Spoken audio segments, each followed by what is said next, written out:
नमस्कार दोस्तों, मेरा नाम है मान सिंह मौर्य और ज्ञानी गुरुजी पे आप सभी का स्वागत है।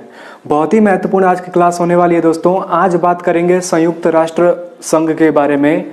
यूनाइटेड नेशन ऑर्गेनाइजेशन कहा जाता है। बहुत बार आपने सुना होगा इसके बारे में और बहुत अच्छे प्रश्न हमारे एग्जाम में पूछे जाते हैं। तो बिल्कुल दोस्तों, पूरी क्लास को बहुत ही आराम से देखना, क्योंकि मैंने यहाँ पर इसकी ABCD को पूरा क्लियर कर दिया है। एक भी प्रश्न यहाँ से बाहर नहीं जाएगा। तो एक बार इस क्लास को देख लो और हमेशा के लिए इस टॉपिक को क्लियर कर लो। तो आओ बात करते हैं दोस्तों संयुक्त राष्ट्र संघ के बारे में।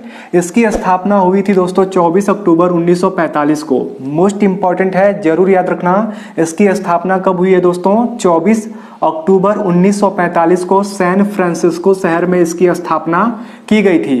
परंतु सैन फ्रांसिस्को में इसकी स्थापना हो तो गई थी, लेकिन इसका मुख्यालय कहां पर है दोस्तों? तो न्यूयॉर्क सिटी में है। जरूर याद रखेंगे, संयुक्त राष्ट्र संघ की स्थापना तो सैन फ्रांसिस्को शहर में की गई थी, परंतु इसका मुख्यालय कहां पर है दोस्तों?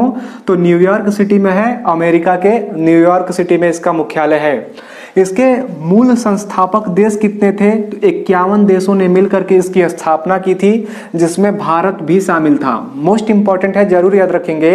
51 देशों ने मिलकर इसकी स्थापना की थी और उन 51 देशों में भारत भी शामिल था। परंतु अब भारत का दुर्भाग्य आप देख सकते हो कि भारत इसका अस्थायी सदस्य नहीं है। स्थापना में शामिल था, परंतु अब इसका अस्थायी सदस्य नहीं है। तो समझना आप बात को। अब वर्तमान में संयुक्त राष्ट्र संघ के कुल सदस्य कितने हैं? तो कुल सदस्य देश हैं दोस्तों 193, और इसमें सबसे नया सदस्य जो बना है उसका नाम है दक्षिणी सूडान। आपके एग्जाम में जरूर पूछा जाएगा कि बताओ संयुक्त राष्ट्र संघ का सबसे नया बना सदस्य देश कौन सा है? तो दक्षिणी सूडान है। जरूर याद रखेंगे। अब बात करते हैं इसकी भाषाओं के बारे में। कौन कौन सी भाषाओं का प्रयोग होता है संयुक्त राष्ट्र संघ में? तो देखिए, इसमें है फ्रेंच, चीनी, अंग्रेजी, रूसी, अरबी और स्पेनिश। बहुत इंपॉर्टेंट है, याद रखना दोस्तों। इसमें फ्रेंच भाषा का प्रयोग होता है, चीनी भाषा का, अंग्रेजी, रूसी, अरबी और स्पेनिश। इन्हीं भाषाओं का कुल 6 भाषाएं आपको दिख रही हैं यहाँ पर। तो कुल 6 भाषाओं का यहाँ पर प्रयोग किया जाता है। अब मेरी बात ध्यान से समझना, ये यहाँ की आधिकारिक भाषाएं हैं। परंतु संयुक्त राष्ट्र संघ का कामकाज किस भाषा में होता है? तो कामकाज होता है दोस्तों फ्रेंच में और अंग्रेजी में। ये मोस्ट इंपॉर्टेंट है, मेरी बात एकदम याद रखना। संयुक्त राष्ट्र संघ की कामकाजी भाषा कौन है? तो दोस्तों फ्रेंच और अंग्रेजी। एकदम मोस्ट इंपॉर्टेंट है, आपको छांटने के लिए आ जाएगा तो आप कंफ्यूज हो जाओगे, तो जरूर याद रखना। अब इसके प्रथम महासचिव के बारे में बात करते हैं। तो प्रथम महासचिव का नाम है दोस्तों ट्रिग्वी लाई। मोस्ट इंपॉर्टेंट है, संयुक्त राष्ट्र संघ के प्रथम महासचिव कौन थे?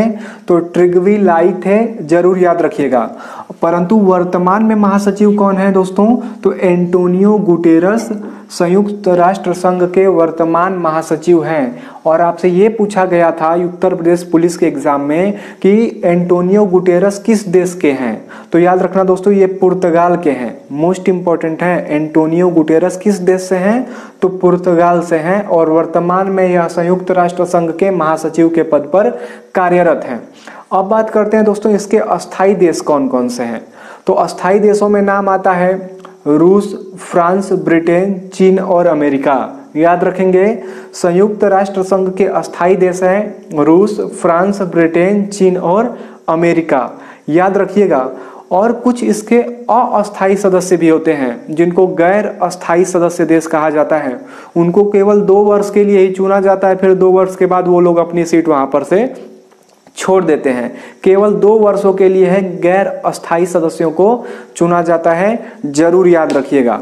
उसके बाद बात करते हैं दोस्तों संयुक्त राष्ट्र के प्रमुख अंग कितने हैं।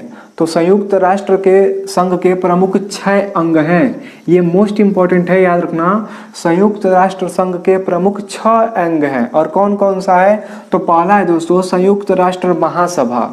संयुक्त राष्ट्र महासभा को दुनिया की संसद कहा जाता है। जरूर याद रखिएगा, संयुक्त राष्ट्र जो महासभा है इसको दुनिया की संसद कहा जाता है। कई बार ये प्रश्न पूछा गया है कि दुनिया की संसद किसे कहते हैं? तो दुनिया की संसद कहते हैं संयुक्त राष्ट्र महासभा को। उसके बाद दूसरे नंबर पर है दोस्तों संयुक्त राष्ट्र सुरक्षा परिषद। संयुक्त राष्ट्र सुरक्षा परिषद, इसके कुल 5 अस्थायी देश हैं और 10 गैर अस्थायी देश हैं जिनका चुनाव 2 वर्षों के लिए होता है, अभी मैंने पीछे आपको बताया। उसके बाद है दोस्तों आर्थिक एवं सामाजिक परिषद, इसका एक और प्रमुख अंग है आर्थिक एवं सामाजिक परिषद। और चौथे नंबर पर आता है अंतर्राष्ट्रीय न्यायालय का नाम। तो अंतर्राष्ट्रीय न्यायालय के बारे में आपने पढ़ा होगा कि इसका मुख्यालय है हेग में। आपने पढ़ा होगा कि इसका मुख्यालय हेग में है, अंतर्राष्ट्रीय मुख्यालय का। तो अंतर्राष्ट्रीय मुख्यालय किसका अंग है? संयुक्त राष्ट्र संघ का अंग है। और अंतर्राष्ट्रीय न्यायालय में कुल कितने जज होते हैं? तो इसमें कुल 15 जज होते हैं, याद रखना। और उनका कार्यकाल 9 वर्ष का होता है। उन जजों का कार्यकाल कितने वर्षों का? 9 वर्षों का होता है, याद रखिएगा।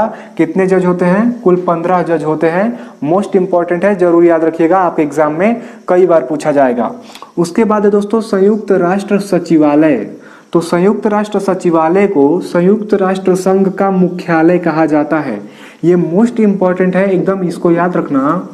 अगर आपसे पूछा जाए कि संयुक्त राष्ट्र संघ का मुख्यालय किसे कहते हैं, तो संयुक्त राष्ट्र का जो सचिवालय है इसी को मुख्यालय कहा जाता है।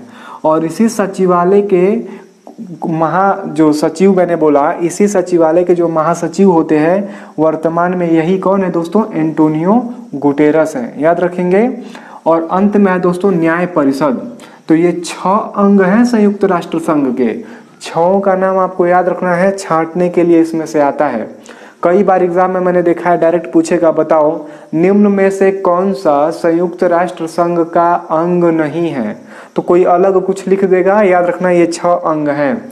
तो ये तो थी संयुक्त राष्ट्र संघ की ABCD। बहुत जल्दी जल्दी मैंने आपको बताया है, छोटा सा टॉपिक है, आप याद रखिएगा, बहुत अच्छा टॉपिक है। और आपके एग्जाम में जरूर 1 नंबर का प्रश्न यहाँ से कुछ न कुछ जरूर पूछा जाएगा। तो दोस्तों वीडियो अगर पसंद आती है तो जरूर लाइक कर दीजिएगा। अगर आपको सब्सक्राइब करना है चैनल को तो यहाँ पर सब्सक्राइब बटन दिया गया है, चैनल को सब्सक्राइब कर लीजिए। अगर आपको इस चैनल पर और टॉपिक को ट्रिक के माध्यम से पढ़ना है तो आप चले जाइए इस प्लेलिस्ट में, यहाँ पर आपको बहुत सारे वीडियो ट्रिक के जरिए मैंने आपको बताए हैं। हिंदी की बहुत विस्तृत क्लास आपको दी गई है, जीके की, इतिहास की बहुत विस्तृत क्लास आपको इस प्लेलिस्ट पर मिल जाएगी, तो जाकर जरूर देखिए। Thank you so much, God bless you all. आशा करता हूँ आप सभी को ये क्लास पसंद आई होगी, तो वीडियो को लाइक जरूर करिएगा। Thank you so much, God bless you all.